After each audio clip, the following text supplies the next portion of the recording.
प्रिय श्रोताओं, मैं आपको आज दशा माता की कहानी सुनाऊंगी। आपको कहानी अच्छी लगे तो वीडियो को लाइक कर दीजिएगा और चैनल को सब्सक्राइब जरूर कर दीजिएगा। अब मैं सुनाऊंगी आपको कहानी। एक समय की बात है, राजा नल और रानी दमयंती अपने राज्य में सुखपूर्वक राज करते थे। राजा नल के दो पुत्र थे।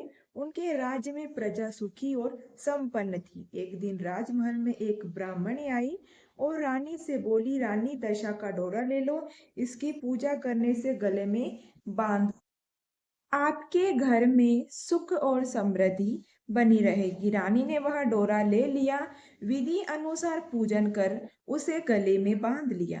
कुछ दिनों बाद जब राजा नल ने रानी के गले में बंधा हुआ डोरा देखा तो पूछने लगी, रानी इस सुख को सोने के जेवर के साथ आपने यह डोरा क्यों पहना है? रानी कुछ कहती उससे पहले राजा ने वह डोरा तोड़कर जमीन पर फेंक दिया। रानी ने डोरा उठाया और उसे पानी में घोलकर पी गई और राजा से बोली, राजा यह दशा माता का डोरा था, आपको इसका अपमान नहीं करना चाहिए था।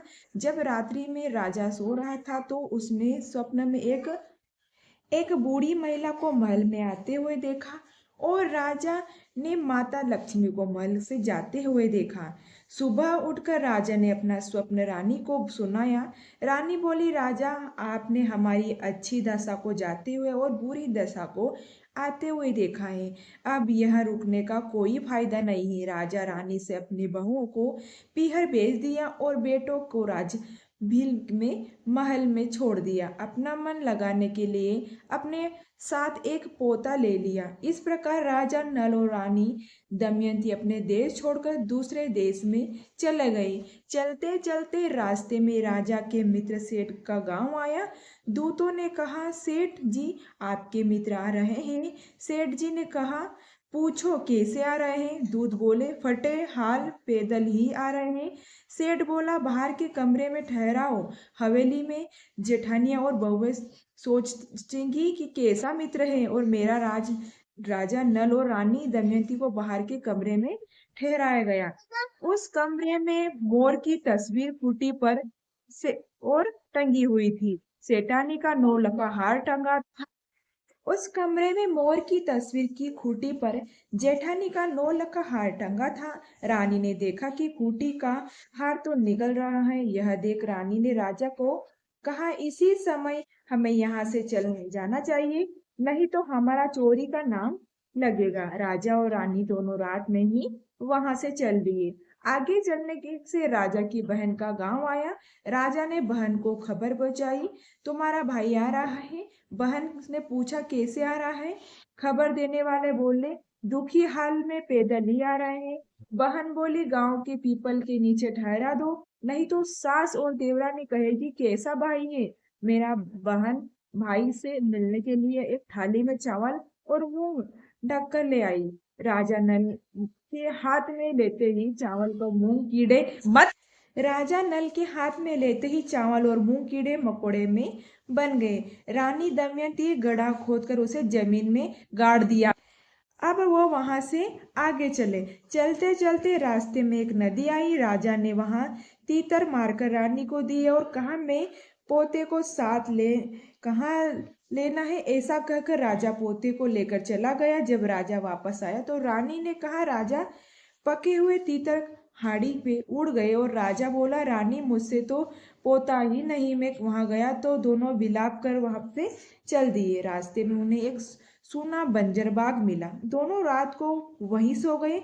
सुबह हुई तो बाग की मालिनी आई और उसने देखा कि बंजर बाग में कोपले फूल रही हैं। वह उनकी बोली, दोनों कौन हो? राजा बोला, हम दोनों भीखा के मारे हैं और रहने की जगह ढूंढ रहे हैं। मालिनी बोली, अब तुम दोनों यहीं रहो और मेरे बाग की देखभाल करो। वहां दोनों बाग में ही रहने लगे। एक दिन बीतते बीतते गए और ऐसे ही होली का दिन आया। राजा जब होली का दिन आया जब राजा कुएं में पानी भरता हुआ बार बार पानी में कुछ आता और राजा उसे वापस कुएं में फेंक देता। रानी राजा से बोली, राजा यह बार बार क्या आता है जिसे आप फेंक फेंक देते हो? राजा बोला, रानी पानी में एक सूत की कुकड़ी और हल्की यानी कि हल्दी की गांठ न जाने कहाँ से बार बार आ रही है। और रानी बोली, राजा, अगर इस बार आपको पानी में कुकड़ी और गांठ आए तो आप मुझे दे देना। राजा बोला, दमयंती, पहले ही तुम्हारा इस काम कुम कुमन से आज हमारी दशा हो गई है, अब तुम फिर वही सब करना चाहती हो। राजा ने पास फिर से वही दोनों चीजें पानी में आई और इस बार राजा ने हल्दी की गांठ और सूत की कुकड़ी रानी दमयंती को दे दी। रानी ने होलिका दहन के वक्त होली की झल दिखाकर दशा माता का व्रत लिया और कुछ दिनों राजा रानी से बोला, रानी, इस नगर में राजा के स्वयंवर है और मेरे कपड़े धो देना, मैं वहां जाऊंगा। रानी बोली, राजा, आप इस दशा में भी जाएंगे? राजा बोला, रानी, दशा ही तो खराब आई है, दिल तो राजा का है। राजा स्वयंवर में पहुंचा। राजकुमारी से सारे राजा और राजकुमारी को छोड़कर राजा नल और हार पहना दिया। वहां मौजूद सभी लोग हैरान रह गए। विद्वानों की सलाह से एक बार फिर राजकुमारी से अपना वर चुनने को कहा गया।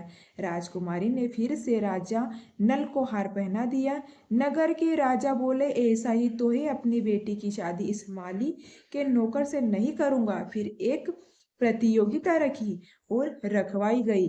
सभी राजा और राजकुमारी शिकार करके शिकारी यानी कि शिकार सबसे पहले अच्छा होगा उसी से राजकुमारी की शादी की जाएगी। सभी तैयार हो गए। राजा नल को बूढ़ा बूढ़ा तो घोड़े और जल लगी तलवार की गई और राजा बोला, यदि मैं असल राजपूत हूं तो धारदार तलवार हो जाए और या शायद यह घोड़ा हो जाए। ऐसा कहकर राजा ने घोड़े को एक थपकी मारी और थपकी मारते ही राजा की तलवार पहली और धाधर हो गई, शायद घोड़ा हो गया। कुछ समय बाद सभी अपना अपना शिकार लेकर राजमहल पहुंचे। शिकारी यानी कि किसी के भी शिकार से राजा संतुष्ट नहीं हुआ। उन्होंने पूछा, वो माली का नौकर कहाँ है? उसे ढूंढ ले आओ। सिपाही जंगल में पहुंचे तो देखा कि एक पेड़ के नीचे वह सो रहा था। सिपाही ने उसे जगाया और शिकार का पूछा तो राजा नल और कहा, पेड़ पर टंगा है, ले जाओ। शिकार देकर नगर में राजा बहुत खुश हुए और बोले, यह तो असल राजपूत का शिकार है। राजकुमारी को राजा नल ब्याह दिया। वह दोनों वहां से चले और अपने बाग में पहुंचे। रानी दमयंती ने छोटी रानी का स्वागत किया। दोनों रानियां एक दिन बैठी हुई थी तो रानी दमयंती बोली, आज तो अपने घर में नगर की ओर बिजली चमक रही है। छोटी रानी बोली, दीदी, अपने नगर भी है। तब रानी दमयंती बोली, अपन नरवल कोट के राजा हैं, अपने ऊपर अपने ऊपर बीका पड़ा था तो आज हम इस दशा में आए हैं। छोटी रानी जाकर सारी बात अपने पिता को बता दी। नगर के राजा उन्हें राजा नल को क्षमा मांगने हुए हाथी घोड़े हीरे जवाहरात देकर उनको नगर की ओर रवाना किया। रास्ते में नदी आई तो आगे आगे पीत सुभाव तेरी कुदरत सुभान तेरी कुदरत करते उड़ रहे थे। नदी के किनारे उन्हें धोबन के पास अपना पोता भी मिल गया। धोबन बोली, यह तो मुझे नदी के किनारे मिला था। धोबन को खूब सारे हीरो जवाहरात देकर पोते को लेकर वहां आगे चले। रास्ते में राजा की बहन का गांव आया। राजा ने बहन तक खबर पहुंचाई, तुम्हारा भाई आ रहा है। बहन ने पूछा, कैसे आ रहा है? खबर देने वाले हाथी घोड़े लाव लश्कर के साथ आ रहा है। बहन बोली, मेरे महल ले आओ। भाभी बोली, नहीं भाई साहब, हम तो उसी गांव के पीपल के नीचे रुकेंगे। बहन कहीं पकवान बनाकर वहां ले आई। तब रानी दमयंती ने जमीन पर गड़े चावल निकाले तो वह हीरे मोती में बन गए। बहन आनंद को देते हुए बोली, भाई भाई जी, आपकी अमानत हम यही छोड़ गए थे। बहन तो खूब रोई। बहन को खूब हीरे जवाहरात देकर वहां से आगे चले। रास्ते में राजा के मित्र सेठ का गांव आया। सेठ तक खबर पहुंच गई और सेठ जी का आपका दोस्त आ रहा है। सेठ जी बोले, कैसा आ रहा है? खबर देने वाले ने कहा, हाथी घोड़े लाव लश्कर के साथ आ रहा है। सेठ जी बोले, लाओ मेरी हवेली में ले आओ। राजा नल बोले, हवेली में नहीं, हम तो बाहर के कमरे में ही ठहरेंगे। सेठ जी ने उन्हें हिल लिए हलवा और पकवान बनाए। रानी दमयंती ने खूंटी के पास हलवा रख दिया तो खूंटी हलवा निगल लिया। सेठ जी का नौलखहार उगल दिया। राजा अपने मित्र सेठ से बोला, मित्र हमारी दशा खराब आ गई थी। जो खूंटी की हार निगल गई और हम पर चोरी का इल्जाम लगा था। इसके बाद राजा नंदन अपनी रानियों के साथ नी भील राजा के पास पहुंचा और वहां से अपने पुत्रों को साथ लेकर अपने नगर की ओर चल दिए। जब अपने नगर के निकट पहुंचे तो नगर वासियों ने लाभ लश्कर देखा। सोचा हमारे राजा तो यहाँ से नहीं और किसी राजा के हमारे नगर पर आक्रमण कर दिया है। अब उन्होंने नगर वासियों तक सूचना पहुंचाई। आपके राजा नर और नारी यानी कि नर और रानी दमयंती आ रहे हैं। सभी ने उनका स्वागत किया और गाजे बाज से साथ उन्हें महल तक पहुंचाया। आज राजा का पहले जेठा ठाट बाट हो, ऐसा सबका हो। और राजा नल और दमयंती के साथ हुआ ऐसा किसी के साथ ना हो। राजा नल और दंपति के साथ हुआ ऐसा किसी के साथ ना हो। ऐसी दशा भगवान किसी को ना दे, दशा माता किसी को ना दे। तो दोस्तों, आपको दशा माता की कहानी अच्छी लगी तो वीडियो को लाइक कर दीजिएगा, चैनल को जरूर सब्सक्राइब कर दीजिएगा। मिलते हैं इससे ही नेक्स्ट वीडियो के साथ में, कथामय वीडियो के साथ में। तब तक के लिए जय दशा माता, जय श्री हरि।